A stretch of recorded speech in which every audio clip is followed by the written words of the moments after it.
Durant la Deuxième Guerre mondiale, les témoins de Jéhovah refusent de se battre. Ils refusent de suivre Hitler en Allemagne et ignorent l'effort de guerre aux États-Unis.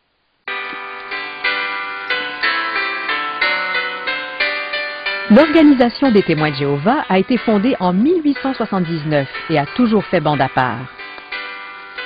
Son leader, C.T. Russell, a défié des croyances chrétiennes bien ancrées comme les feux de l'enfer et s'est débarrassé de la quête durant la messe.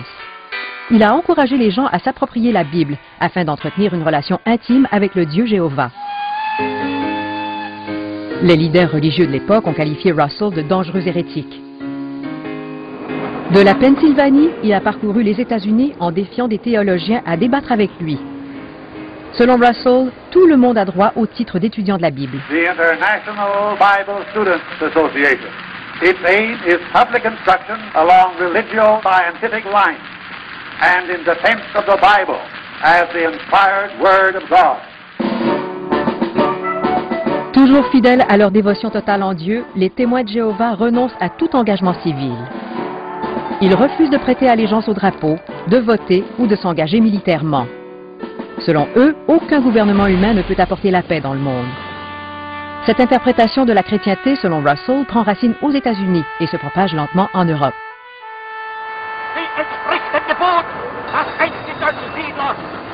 Dans les années 30, il y a 25 000 témoins de Jéhovah en Allemagne. Comme leurs cousins américains, les témoins allemands sont non violents et apolitiques. Ils refusent de saluer Hitler ou de s'enrôler dans l'armée. En lieu et place, ils se tiennent au coin des rues en proclamant allégeance à Dieu seul. Aux yeux des nazis, les témoins de Jéhovah étaient des Allemands, des Aryens, tout comme eux. Ils ont été choqués lorsque les témoins de Jéhovah ont refusé d'accepter l'autorité de l'État. Les nazis se sont dit qu'il fallait les expulser du reste de la société avant qu'ils ne dénoncent le Führer et l'orthodoxie nazie. 10 000 témoins sont envoyés dans des prisons et camps de concentration. Les autres entrent dans la clandestinité. Les prisonniers réussissent à faire sortir des camps des plans détaillés et des témoignages sur les atrocités qu'on y commet. Les témoins de Jéhovah tentent d'alerter le monde. Ils publient des comptes rendus dans les différentes éditions de leur journal dans plusieurs pays et les diffusent aux États-Unis. The devil has put his representative Hitler in control, a man who is cruel, malicious, and ruthless. He cruelly persecutes the Jews because they were once Jehovah's covenant people and because Christ Jesus was a Jew. Les témoins de Jéhovah ont été un des premiers groupes à protester. Ils se sont élevés contre la persécution des Juifs alors que la plupart des gens restaient silencieux. L'État nazi les considérait comme extrêmement dangereux. Tout jeune garçon, Joseph Kempler a grandi au sein d'une famille juive fervente à Cracovie, en Pologne. Adolescent, il a survécu à 6 camps de concentration. C'est dans un de ces camps qu'il rencontre des témoins de Jéhovah. Après la guerre, il quitte le judaïsme et rejoint les témoins.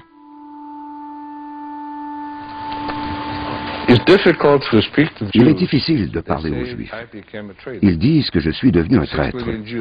6 millions de Juifs sont morts justement parce qu'ils étaient Juifs, et moi, je les ai abandonnés et j'ai joint l'autre camp.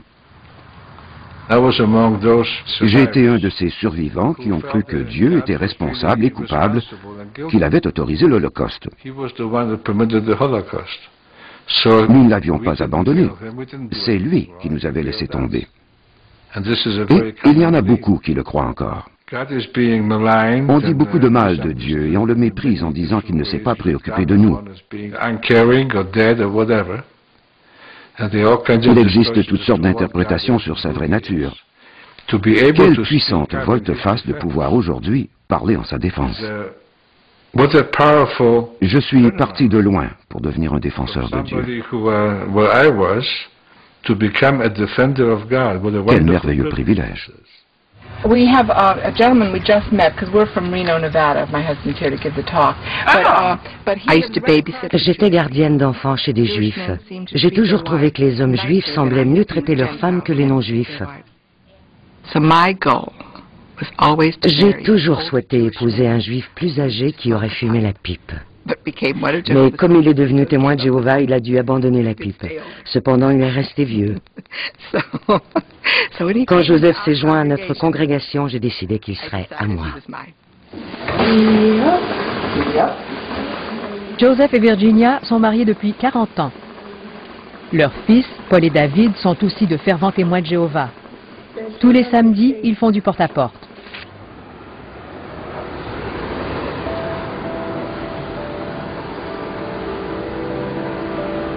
Avant de se convertir et d'épouser Virginia, Joseph s'était marié une première fois. À la fin de la guerre, il a épousé une survivante juive et ils ont eu une petite fille. Mais moins d'1 an plus tard, la femme de Joseph est morte. Il a donné le bébé à sa sœur qui l'a élevé dans la religion juive. Quelques années plus tard, Joseph a entrepris une nouvelle vie comme témoin de Jéhovah. Il a eu 2 garçons dans sa nouvelle religion, mais a gardé ses distances par rapport à sa fille juive. Les deux ne se voient pas très souvent. Durant la guerre, tous ceux que j'aimais sont morts. Dans le but de me protéger, j'ai toujours maintenu une certaine distance dans mes relations personnelles. J'ai toujours hésité à m'impliquer à cause de cette vieille panique émotive qui remonte assez loin. Je